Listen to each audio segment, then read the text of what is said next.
पहलगाम आतंकी हमले के बाद से ही भारत और पाकिस्तान के बीच तनातनी की स्थिति बनी हुई है। लगातार युद्ध की सुगबुगाहट तेजी से मीडिया में तैर रही है। इस बीच बड़ी खबर ये सामने आ रही है कि किसान नेता सरवन सिंह पंढेर ने सीधे तौर पर मोदी सरकार को धमकी दे दी है कि किसान 7 मई को रेल रोकेंगे। आपको बता दें कि 7 मई को ही मॉक ड्रिलिंग का आदेश भारत सरकार की ओर से दिया गया है, जहां पर लगातार भारत पाकिस्तान युद्ध की आहट हो रही है। और इस आहट के बीच बॉर्डर स्टेट पंजाब में 7 मई को तथाकथित अन्नदाता रेल और हाईवे रोकेंगे। इस बात का ऐलान जो है वो सरवन सिंह पंढेर की ओर से कर दिया गया है, जबकि सबको पता है कि इस समय सेना हर बॉर्डर स्टेट में हाईवे और रेल मार्ग का उपयोग करेगी। अब ऐसे में सवाल ये उठ रहा है कि क्या ये एक संयोग है या फिर प्रयोग है, क्योंकि सीधे तौर पर अब तो ये बातें सच होती हुई दिखाई दे रही है, जो कि सीडीएस विपिन रावत की ओर से कही गई थी। उन्होंने कहा था कि भविष्य में भारत को 2.5 मोर्चों पर युद्ध लड़ना होगा। अब जिस तरीके से कुछ फर्जी किसान अपने आप को अन्नदाता बताते हैं और ये कहते हैं कि वो 7 मई को बड़ा आंदोलन करेंगे और रेलवे रोकेंगे, हाईवे रोकेंगे, और वहीं दूसरी ओर कुछ ऐसे लोग हैं जो कि पाकिस्तान के समर्थन में बातें करते हैं। उनके वीडियोस बाकायदा पाकिस्तानी मीडिया में चलते हुए दिखाई देते हैं, सर्कुलेट होते हुए दिखाई देते हैं। तो कुछ अपने आप को सेकुलर नेता बताते हैं, कुछ अपने आप को शांति दूत बताते हैं, और अब शायद भारत को इन्हीं लोगों से खतरा है और अब जनरल विपिन रावत की बातें जो है वो सच होती हुई दिखाई दे रही है। आपको बता दें कि भारत सरकार जो है वो तमाम स्थिति में युद्ध की लड़ने की तैयारी कर रही है। बाकायदा सेना अपना अपना दमखम दिखा रही है। फिर चाहे बात अरेबियन सी में नौसेना की तैयारी की हो, लगातार एलओसी में सीज फायर का उल्लंघन पाकिस्तान की ओर से किया जा रहा है, इस पर सेना मुंहतोड़ जवाब दे रही है। तो वहीं देखने को मिला कि कैसे जो गंगा एक्सप्रेसवे है उसमें बाकायदा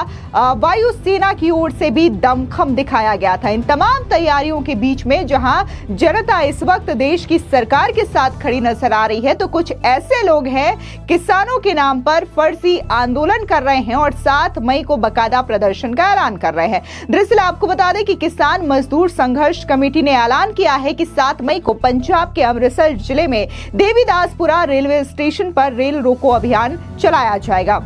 यह station Amritsar Delhi railway line पर स्थित है। किसानों के इस आंदोलन से रेल ट्रैफिक पर असर देखा जा सकता है। किसानों का कहना है कि सरकार जबरन खेती की जमीन का अधिग्रहण कर रही है और इसके एवज में किसानों को उचित मुआवजा नहीं दिया जा रहा है। किसानों ने यह ऐलान ऐसे समय में किया जब पंजाब के सीमावर्ती इलाके हाई अलर्ट पर है और पाकिस्तान के साथ तनाव की स्थिति है। बता दें कि पहलगाम हमले के बाद भारत और पाकिस्तान के बॉर्डर पर तनाव का माहौल है। अमृतसर जिले में ही वाघा बॉर्डर है जो पाकिस्तान का इलाका है। रेल रोको आंदोलन के बारे में जो केएमएमसी के नेता सरवन सिंह पंढेर ने कहा कि आंदोलन एक दिन के लिए बुलाया गया है और आगे इसे जारी रखना है या नहीं, ये प्रशासन के रिस्पांस पर निर्भर करेगा। पंढेर ने चेतावनी देते हुए कहा है कि अगर समय रहते किसानों की मांग को पूरा नहीं किया जाता तो 8 मई को आंदोलन के और भी कई स्थानों को जोड़ दिया जाएगा और आंदोलन यूं ही जारी रहेगा। आपको बता दें कि इससे पहले बाकायदा जिस तरीके से ये जो ऐलान है या यूं कहे ये जो धमकी सरवन सिंह पंढेर की ओर से सरकार को दी गई है,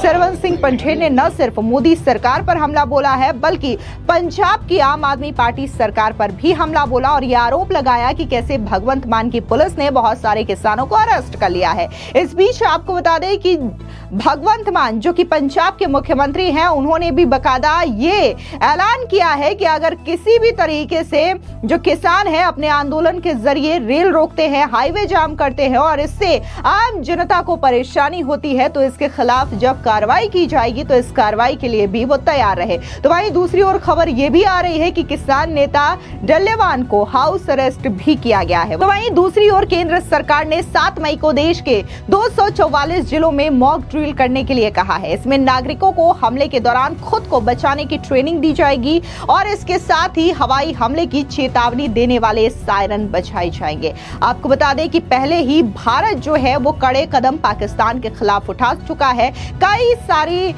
जो फैसले हैं वो सरकार की ओर से लिए गए हैं, जिसमें सिंधु जल समझौता रद्द किया गया। इसके अलावा बगलिहार डैम में चिनाब का पानी रोक दिया गया है, जिससे अब चिनाब नदी पाकिस्तान की ओर सूख रही है और पाकिस्तान इस वक्त सूखे के कगार पर पहुंच रहा है। इसके अलावा जितने भी कारोबार है पाकिस्तान के साथ, वो सीधे या फिर प्रत्यक्ष या फिर अप्रत्यक्ष रूप से भारत की ओर से रद्द कर दिए गए हैं। अब इन्हीं फैसलों को लेकर के defence affairs expert Sanjeev Srivastava ने क्या कुछ कहा है, सुनिए उनका ये बयान। भारत की वायुसेना भी अपने मॉडर्नाइजेशन की प्रक्रिया में है और भारत इस संदर्भ में लगातार नए वेपन सिस्टम्स स्वयं से भी बना रहा है और उसका एक्विजिशन विदेशों से भी किया जा रहा है। उसी प्रक्रिया में ये रिपोर्ट्स हैं कि भारत की वायुसेना के पास एक एडवांस्ड इस तरीके का वेपन सिस्टम आने वाला है, जो कि एलओसी के अंदर जाकर के और चाइना के बॉर्डर में जाकर के एक बड़े इंटेलिजेंस सर्विलांस और रिकॉनासांस के जो ऑपरेशंस हैं उसको डीप इनसाइड एडवर्सरी टेरिटरी में कंडक्ट कर सकता है। और जाहिर है कि ये जो एडवांस वेपन सिस्टम है, इसके बारे में अभी अन्य डिटेल्स आनी बाकी हैं, लेकिन इसमें कोई दो राय नहीं है कि भारत लगातार एडवांस वेपन सिस्टम्स को अपनी वायुसेना में भी एक्वायर कर रहा है और भारत अपने इंटेलिजेंस सर्विलांस और रिकॉनासांस के जो ऑपरेशंस हैं उसको और अधिक एडवांस बनाने की प्रक्रिया में है। देखिए, भारत और यूनाइटेड स्टेट्स ऑफ अमेरिका के बीच में वर्तमान समय में एक ट्रेड डील नेगोशिएट की जा रही है और ये जो नेगोशिएशंस प्रोसेस ऐसी रिपोर्ट्स हैं कि वो स्मूथ तरीके से और अच्छे तरीके से आगे बढ़ रही हैं और जल्द ही भारत और अमेरिका इस ट्रेड डील के नेगोशिएशंस को कंक्लूड कर सकते हैं और इस पर हस्ताक्षर हो सकते हैं। और इस बात के संकेत अमेरिका के राष्ट्रपति डोनाल्ड ट्रंप ने भी अपने लेटेस्ट बयान में दिया है और उन्होंने इस बात को भी कहा है कि ये जो ट्रेड डील है वो भारत के साथ तो नेगोशिएट की ही जा रही है, साथ ही साथ जापान और साउथ कोरिया के साथ भी जो ये ट्रेड डील नेगोशिएशंस चल रहे हैं वो आने वाले समय में कुछ ही दिनों में ये कंक्लूड हो सकते हैं। तो ये इस बात को स्पष्ट रूप से दर्शाता है कि भारत और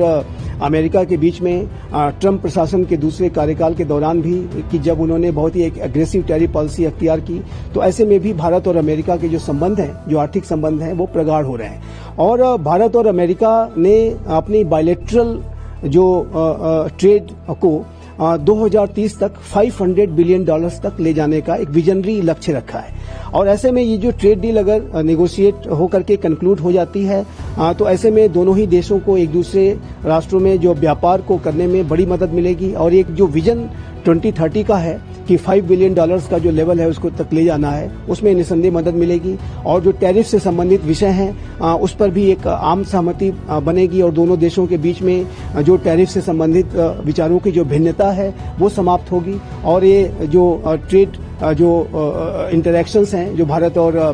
यूनाइटेड स्टेट्स ऑफ अमेरिका के, वो और अधिक प्रगाढ़ और मजबूत होंगे। साउथ कोरिया और जापान के साथ भी इसी तरीके का ट्रेड डील नेगोशिएट अमेरिका कर रहा है और साउथ कोरिया और जापान भी उनके क्लोज एलाइज हैं। तो ऐसे में इस बात की भी संभावना दिखाई देती है कि राष्ट्रपति ट्रंप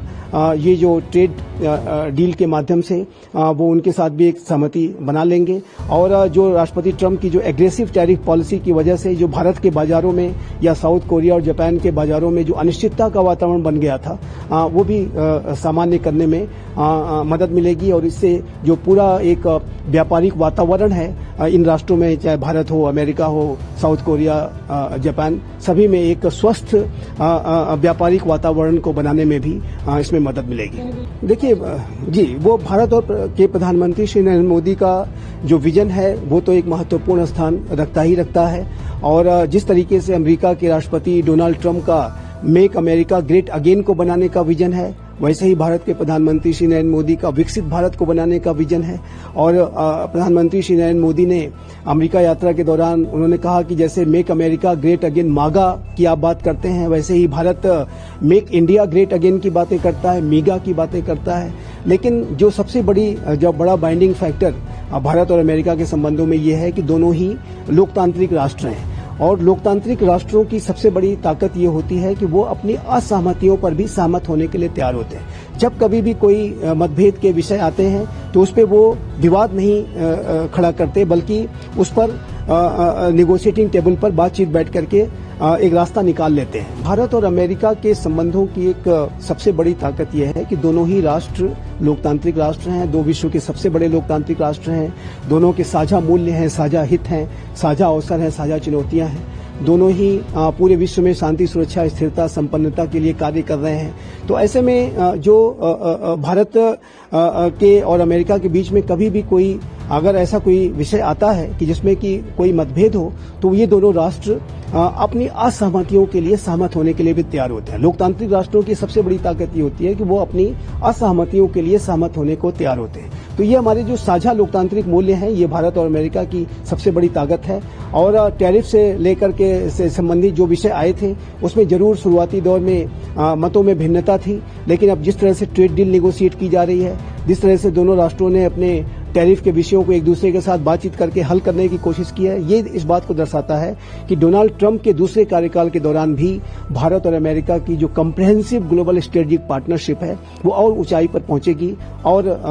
ये सशक्त और मजबूत होगी, ये स्पष्ट रूप से दिखता है। आपको बता दें, अब जिस तरीके से ये खबर सामने आ रही है कि सरवन सिंह पंठेर ने मोदी सरकार को चेतावनी दी है कि वो 7 मई को रेल रोको अभियान चलाएंगे, और इसमें सबसे ज्यादा गौर करने वाली बात यह है कि ये पंजाब स्टेट है जो कि बॉर्डर स्टेट है, वाघा बॉर्डर यहां पर पास लगता है, और खास तौर से सभी को पता है कि सेना इस जगह का इस्तेमाल करेगी ताकि हथियार वगैरह पहुंचाया जा सके। युद्ध अभ्यास के लिए बकायदा इस एरिया का फायदा उठाया जाएगा। लेकिन जिस तरीके से सरवन सिंह पंठेर आगे आते हैं और ये कहते हैं कि 7 मई को यह आंदोलन किया जाएगा, कई सारे सवाल लोगों के जहन में उठते हैं कि क्या ये वाकई में किसान है या फिर फर्जी किसान है जो कि भारत में रह करके पाकिस्तान की मदद कर रहे हैं। फिलहाल इस पूरी खबर पर आपकी क्या राय है, कमेंट सेक्शन में जरूर बताएं। धन्यवाद।